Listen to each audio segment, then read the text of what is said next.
All right, let's finish our vegetables here and talk about the horrible New York Jets. They might be better. They should have more than 4 snaps from Aaron Rodgers this year. Do you think that's the over/under at 4? You think it's It's like gotta five and be. a half? It's gotta be. What's He, the over/under on the amount of American flags he'll be able to carry into the stadium before he's injured? such a good highlight. It's such a So good highlight reel. I think what's insane about the Jets, this is another team that I just love to hate because who Sure. doesn't? They're the New York Jets, but 7-10 isn't horrible, That's what I thought when But I was looking at this. also, weren't they supposed to have a phenomenal defense last year? Like, is that what got them there? Like, I think it's the defense that got them there yeah, because when you pull up their offensive stats, they have a 7-win team that was 30th in passing, 23rd in rushing yards, and 29th in offensive points scored. So it's gotta be the defense. yeah, it has to be. That's insane. So notable injuries besides Aaron Rodgers. Yes, I was getting. Yeah, he's on the list. I don't know Yeah, if you heard, he was hurt. and So it was Brees really Hall. funny. Yeah, Brees Hall started the year in recovery from an ACL. So typically, when we have a running back who or a wide receiver tearing their ACL, that first year back, sometimes you see them get injured more, or they're more likely to be injured in that second year, and we don't see them running at full speed. Brees Hall was in that first year back. No extra injuries from that, but he started the year not at full strength and kind of worked his way into it. And we'll talk about that a bit more when we cover the running backs because that was really the one fantasy option from this team. Their O-line had multiple injuries and overall weren't very good. Mekhi Becton at tackle missed a lot of time. Elijah Vera Tucker missed big chunks of time. They overall just we'll cover the O-line, but this one was hurt and bad. Yeah. It was bad in the first place, and then it got more bad, right? Like that was kind of their big thing going into it. Yes. Is Aaron Rodgers going to be alive from the offensive line? And don't worry, he took care of that himself. I'm glad we didn't have to wait to get an answer. It was immediate, right Yeah. away. Yeah, that Not was good. amazing. Really ideal. So what is their 2024 looking like? None changes in the coaching staff. You might have wanted some. I think this is a hot seat. Robert Saleh, still head coach. Nathaniel Hackett, still offensive coordinator. I saw a report today saying they wanted to hire like a super offensive coordinator to just be the boss of the offensive coordinator. Okay. I don't have a source on that, or I don't know if that's a thing or true. I don't know if it's true. I think it's funny that they. It sounds like a very like New York big media kind of thing. Just like this is a thing that I made up last night. Like It sounds like the remnants of like Nathaniel Hackett is a Aaron Rodgers guy. yeah. It sounds like the remnants of, well, we can't get rid of Aaron's guy, but we need something better. Yeah. So not good. Cool. Hot seat. Possibly some changes after this year. Maybe mid-season thing depending on how it Maybe. looks.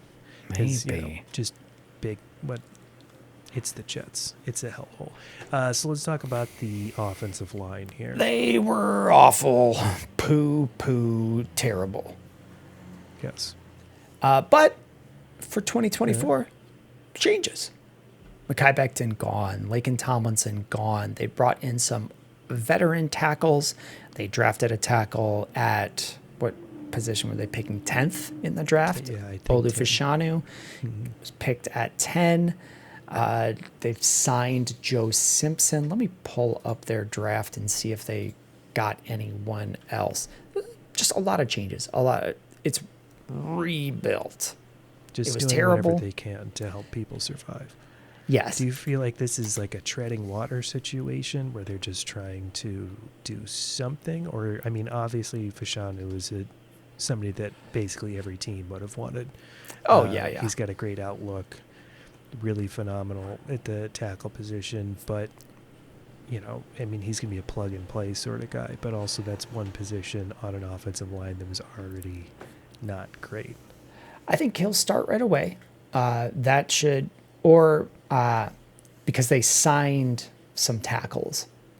I was checking to see if they had drafted any other ones. No, we covered the ones that they drafted. They brought in Tyron Smith from the Cowboys, played tackle. Morgan Moses plays tackle. So Fashanu's there. I don't know if he's starting week 1, but they should not have major issues at tackle. They have a good center. They brought in some guards. So if once you get to like 3 or 4 of the line being good players, I think they could jump from awful to average or forgettable. Yeah. Which is fine. Yeah. I mean, that would be ideal. I mean, especially with Aaron Rodgers back there. So let's talk about that QB room. Zach Wilson is obviously gone. Shipped Aaron out. Rodgers is hoping that everybody, hoping that he will stay healthy.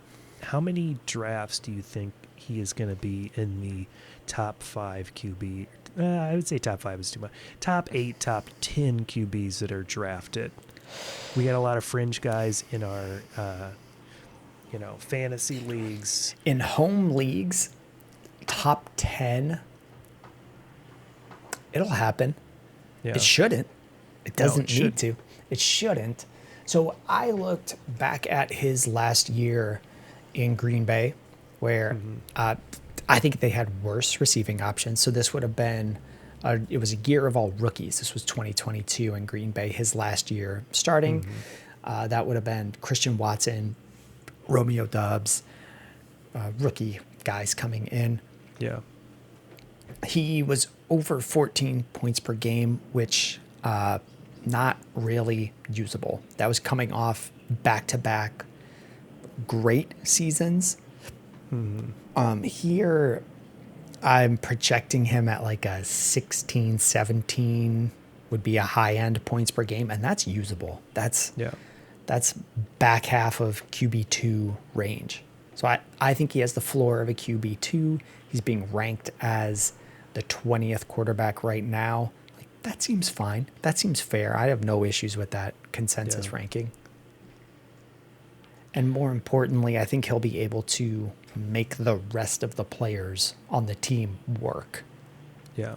Yeah, I think that's a big thing because with as much as, you said that them possibly bringing in a super offensive coordinator. I mean, we all know that Aaron Rodgers is the offensive coordinator.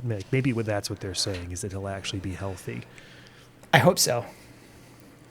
It would definitely make this division a lot more interesting. That's all I care about.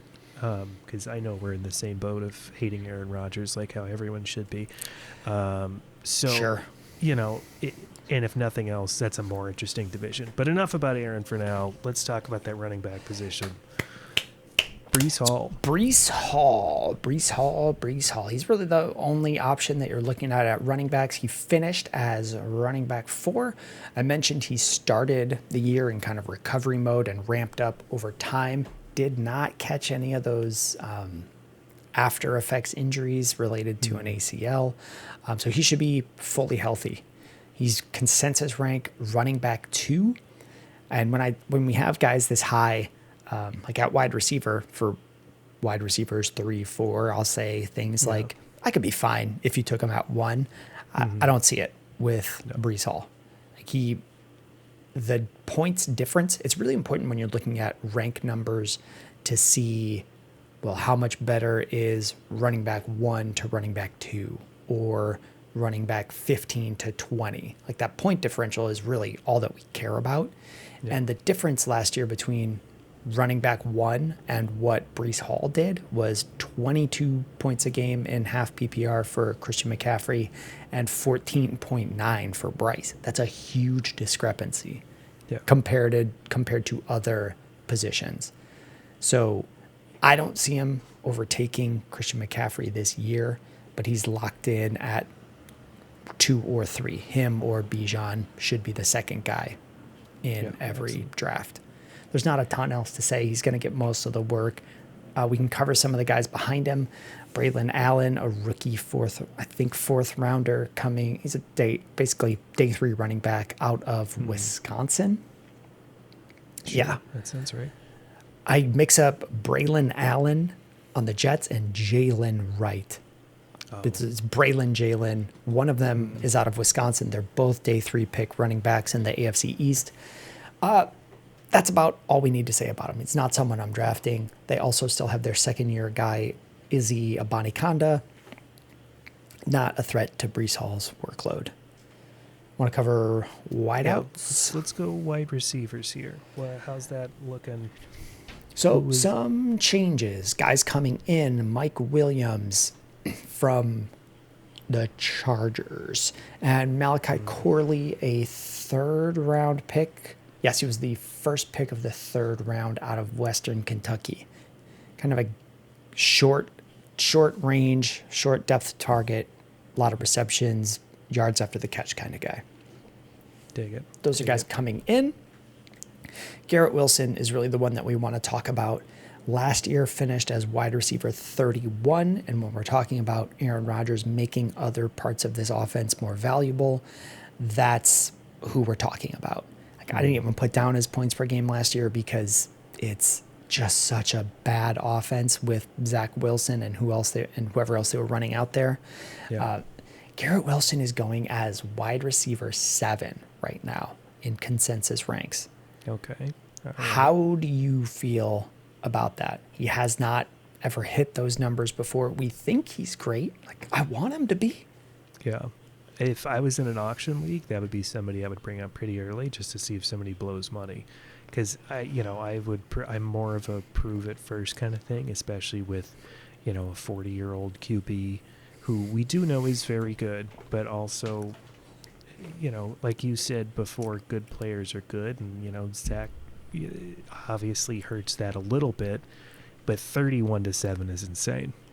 I really like what you said. Throw him out in an auction just to get money off the board because someone in your league is ready to pay for him to be wide receiver 7. Same thing with Aaron Rodgers. Somebody is ready to pay. And they might be right, but also, it just depending on where that price point is. Yeah. So why take that risk? That saying they might be right is exactly how I think about Garrett Wilson. I probably won't draft him a lot. But if someone else drafts him and they're right, they already paid for what they got. Yeah.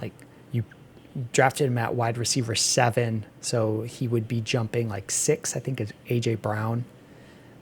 8 is Puka Nakua right now. So when you think of the production of those guys, wide receiver 5, I think it right now is Amon-Ra St. Brown.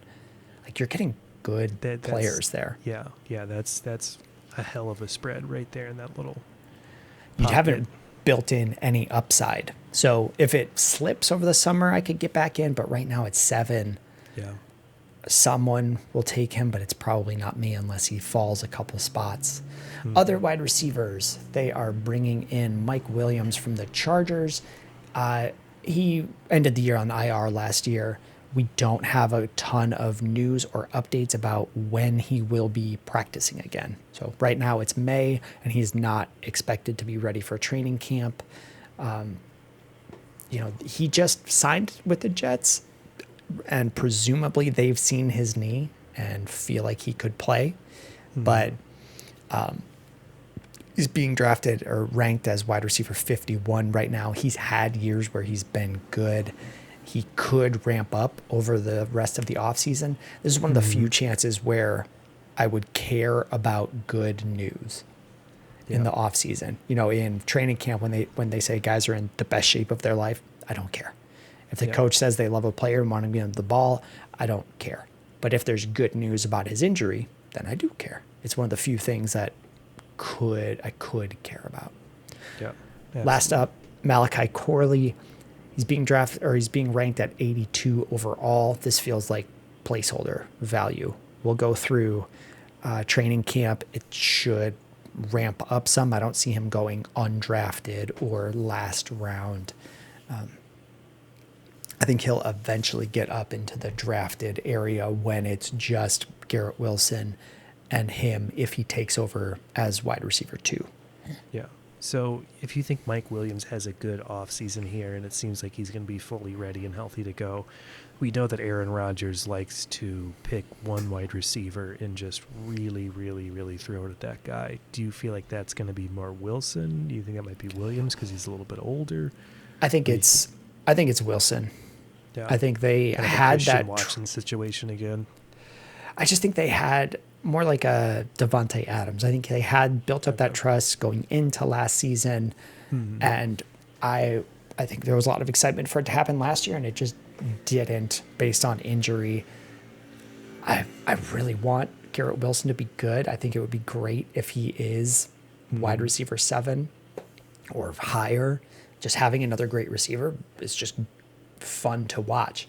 So I think we all expect it to be him, and that Mike Williams, would fill just a complementary role, catching deep balls, things like Yeah. that. He's a big body guy, has been fast with a higher depth of target.